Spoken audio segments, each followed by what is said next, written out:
le point sur les produits que j'ai terminés ces derniers mois. Et laissez-moi vous dire qu'il y en a vraiment beaucoup. Il y a pas mal de maquillage aussi, je crois que c'est la première fois dans une vidéo de ce genre où j'ai autant de maquillage. J'en ai vraiment accumulé. Donc je vais vous faire le point sur les produits que je vais racheter ou pas et que je vous conseille ou pas. Donc juste petit PS, aujourd'hui j'ai changé exceptionnellement d'endroit où je filme puisque petit souci de trépied, donc voilà, aujourd'hui je filme là mais bon ça change pas grand chose pour vous. Donc pour commencer la vidéo, j'ai terminé de démaquillant pour les yeux. En fait c'est le même et c'est pas le même. C'est le style des masques mais il y a une version qui est biphasée et l'autre qui ne l'est pas. En principe je prends toujours le biphasé et en fait je me suis retrouvée avec le démaquillant, donc c'est le bleu qui n'est pas biphasé. Quand j'avais commandé sur internet, je fais mes courses des fois parce que c'est plus pratique pour moi sur internet en fait par le drive. Et du coup j'avais pris celui-ci mais j'avais pas fait gaffe que c'était la version classique. J'ai vraiment détesté celui-ci, j'ai trouvé qu'il démaquillait vraiment pas très bien. En plus il m'a irrité les yeux, enfin je l'ai pas aimé du tout. Du coup je préfère largement la version waterproof. Donc voilà, vous avez deux versions mais moi je vous conseille vraiment le nettoyant. Le premier c'est celui de chez Sanoflore et c'est la gelée Magnifica, donc c'est le nettoyant purifiant peau neuve qui se présente comme ceci. Alors moi c'est la gamme Magnifica de Sanoflore, c'est une gamme que j'aime énormément, notamment la lotion elle est excellente, le masque est très sympa aussi. Finalement c'est le nettoyant que j'ai le moins aimé de la gamme parce qu'il est extrêmement liquide, mais vraiment très liquide comme de l'eau, donc du coup c'est un petit peu galère pour l'appliquer, j'ai l'impression d'en avoir partout, j'en mettais, ça tombait.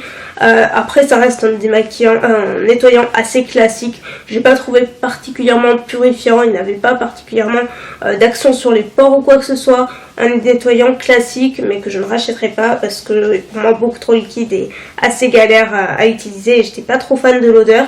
Et le second c'est pas vraiment une nouveauté, c'est le Charcoal Detox de Michael Todd, c'est déjà ma seconde bouteille. Je l'avais acheté en backup en fait et voilà, si vous me suivez depuis longtemps vous savez peut-être que c'est un de mes nettoyants favoris, je l'aime énormément celui-ci. Si vous avez une peau mixte à grasse qui a tendance à avoir quelques imperfections, celui-ci est formidable sur ce genre de peau là. Il est vraiment super, il nettoie très bien la peau, il a l'espace tiraillé ni quoi que ce soit. D'autres produits Michael Todd que je vais pas tarder à terminer d'ailleurs, donc voilà, je passerai je pense une commande globale et j'en ai 3, enfin 2,5 vous comprendrez. Le premier c'est le Clinique Smart de Clinique que j'ai adoré, mais vraiment adoré. Ce sérum en fait qui s'adapte aux besoins spécifiques de votre peau, donc ils appellent ça un sérum intelligent et pour cause. En fait voilà, il corrige en fait toutes les imperfections de peau, on va dire tout ce qui est rides, ridules, taches, cicatrices d'acné, tout ce genre de choses. Donc moi en l'occurrence c'était plutôt les taches en fait d'acné, de boutons que je pouvais avoir. Il m'a énormément aidé dans ce cas-là à retrouver une peau beaucoup plus nette, à raviver l'éclat et tout. C'est un produit qui est vraiment très cher et je ne vous le conseillerais pas si je n'y croyais pas à 100% et si sur moi il n'avait pas autant marché parce que je sais que c'est un investissement mais réellement il marche vraiment bien. J'ai essayé d'autres sérums et produits dans le genre mais celui-ci c'est pour moi le meilleur, il est vraiment excellent. Donc là je prévois pas de le racheter parce que j'ai pas vraiment de problème de peau. Quand je l'ai eu c'est vrai que j'en avais besoin mais là j'en ai plus vraiment besoin. Mais en tout cas si vous avez l'utilité je vous conseille fortement celui-ci. Terminé ma toute petite version de mon sérum préféré de Ole Henriksen, c'est le Truth Serum Collagen Booster. Je l'ai racheté en full size il y a environ un mois parce que vous savez combien je l'adore. C'est mon sérum préféré de tous ceux que j'ai utilisé.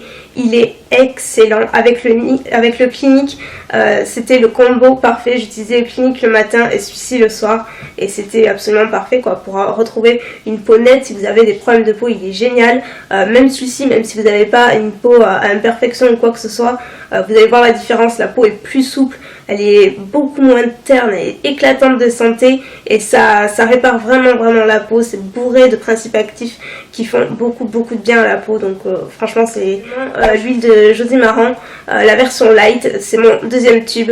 Pareil, je compte pas le racheter parce que pour le moment j'ai suffisamment de produits pour le visage en termes de soins, mais c'est un produit que j'ai adoré, donc qui n'est pas une nouveauté, je vous en avais déjà parlé.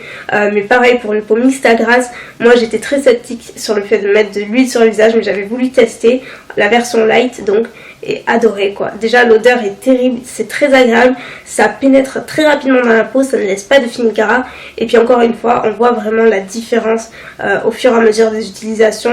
C'est vraiment un produit qui marche très très bien mais qui est malheureusement disponible. Désolée, j'ai déjà voix un petit peu cassée mais je suis un petit peu malade en ce moment, mais ça va aller. Toujours de chez Ole Henriksen, d'ailleurs c'était un coffret que j'avais acheté avec le petit sérum. Il y avait la crème pour les yeux aussi que j'ai terminé mais je l'ai pas ici, mais en tout cas je l'ai détesté, la crème pour les yeux. C'est le seul truc que j'ai détesté. Et celle-ci je ne saurais pas trop dire si je l'aimais. Disons que pour mon type de peau elle était très bien, ça ne laissait pas de film gras, c'est vraiment ce que je déteste. Là ça ne le laissait pas, ça pénétrait rapidement dans la peau, c'était juste une bonne crème hydratante, hein. Tout ce qu'il y a de plus classique, mais elle était vraiment très bien. Le seul truc que j'ai absolument détesté, je vous en avais parlé, c'est son odeur. J'ai jamais senti une crème hydratante qui sentait aussi mauvais quoi. C'est pas une odeur de... Oh non, c'est horrible, je peux pas, je sais pas ce que ça sent mais c'est immonde quoi. Et quand je me le mettais sur le visage j'avais l'impression de sentir cette odeur, je me vaporisais de brume dans tous les sens mais rien à faire, je sentais toujours cette odeur. Donc rien que pour ça c'est un produit que je ne rachèterai pas parce que l'odeur, même si je m'y suis faite au fur et à mesure du temps, c'est pas quelque chose que j'apprécie d'avoir. Pour l'instant j'ai terminé mon gel douche préféré de tous les temps je crois, c'est le Whipped Clean de Soap & Glory et j'en ai un nouveau tube parce que je l'aime vraiment trop et je crois que la prochaine fois que j'irai à Londres, c'est pas du tout prévu hein, mais j'aimerais vraiment y aller cette année. Je suis pas allée l'année dernière et ça me manque trop, mais en tout cas la prochaine fois que j'irai je me ferai un stock énorme de gel douche comme ça. C'est juste, il est génial quoi. C'est à pistache, amande et vanille. C'est mes 3 parfums préférés de tous les temps. Donc les 3 combinés dans un gel douche, c'est génial. Et en plus c'est une texture un peu crème fouettée qui hydrate vraiment bien le corps. Donc il a tout long. Je le présente mais il me reste environ une utilisation. Parce qu'il en reste un tout petit peu mais bon. Je sais même pas si c'est pour tout le corps entier parce qu'il n'en reste pas beaucoup. Et c'est le gommage de chez Référence, le douceur amandine. Et il est aux amandes et à la pistache. Donc encore une fois, mon odeur préférée. Il est génial. Si vous aimez ce genre d'odeur là, croyez-moi, il est extra. Donc si je vous dis que j'ai terminé beaucoup de mascara, croyez-moi, c'était pas une blague. J'en ai terminé une tonne en peu de temps en fait. Et oui, et même moi j'en reviens pas. Le premier c'est un mascara que j'ai depuis trop longtemps. C'est le Voluminous Carbon Black de L'Oréal, qui est un mascara qui fait les cils très très noirs, très volumineux. Si vous en cherchez un vraiment qui apporte beaucoup de volume, celui-ci est dément. Mon préféré de tous les temps, le Effet Fossile de Je mets Maybelline, je crois. Voilà, Volume Express. Pareil, je crois que c'est mon 10e tube ou pas loin, plus ou moins en tout cas. J'ai terminé 2 Better Than Sex, une version mini et une version full size que j'ai racheté. Donc voilà, comme ça vous savez déjà d'ores et déjà combien je l'adore. Pareil, qui fait partie de mes préférés. Sur un top 3, il ferait définitivement partie de mes préférés.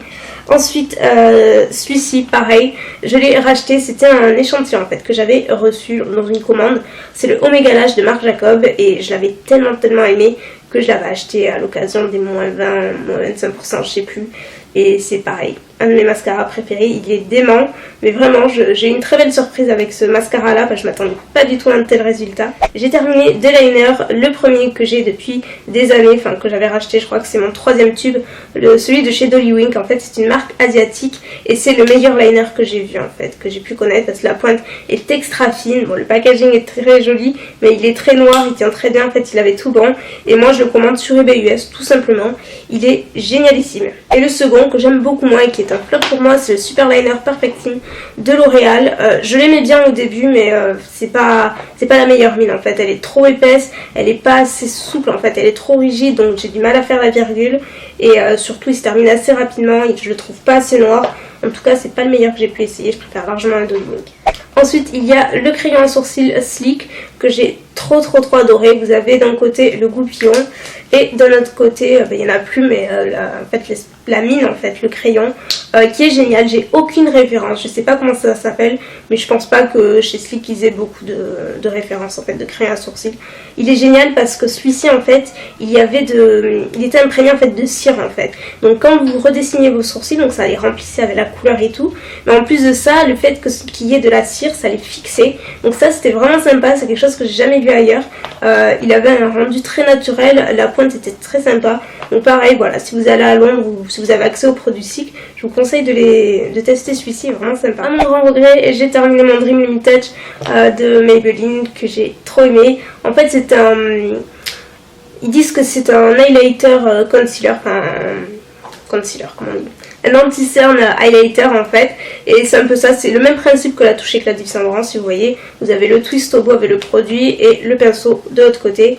Et en fait j'aimais trop celui-ci parce que déjà il n'y avait pas une couvrance de fou, donc par contre si vous cherchez de la couvrance c'est pas la peine d'aller voir là, mais il avait vraiment cet effet lumineux en fait, il apportait vraiment beaucoup de lumière sans paillettes.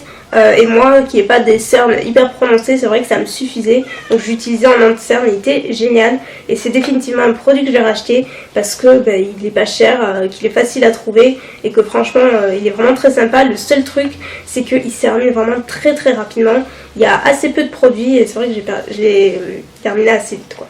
Avant-dernier produit, et c'est un fond de teint, un de mes fonds de teint chouchou qui est le teint encre de peau de Yves Saint Laurent. Je sais pas trop quoi vous dire si ce n'est que je l'adore. Si vous voulez plus d'infos sur ce fond de teint, vous pouvez retrouver une revue que j'ai faite sur ma chaîne à ce sujet. Mais globalement, c'est un fond de teint que j'ai adoré, que je porte aujourd'hui puisque voilà, c'était la dernière utilisation. Mais je pense vraiment que c'est un fond de teint que je pourrais racheter sans souci. Je vais pas le racheter de suite parce que j'en ai d'autres à terminer. Et les fonds de teint, moi j'aime pas en avoir plusieurs d'ouverts.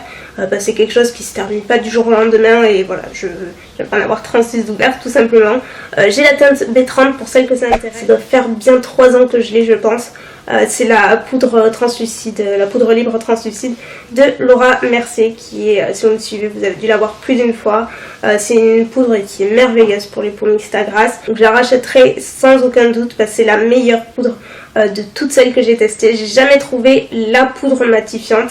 J'aurais aimé en fait, disons que c'est celle-ci. La poudre matifiante c'est celle-ci. Elle est génialissime. Le seul truc c'est que le fait qu'elle soit en format poudre libre, c'est pas le plus facile à utiliser ni le plus pratique. Surtout à emporter si vous partez un week-end en voyage. C'est clairement un truc qui est pas à mener parce que vous allez en mettre partout, vous allez en perdre.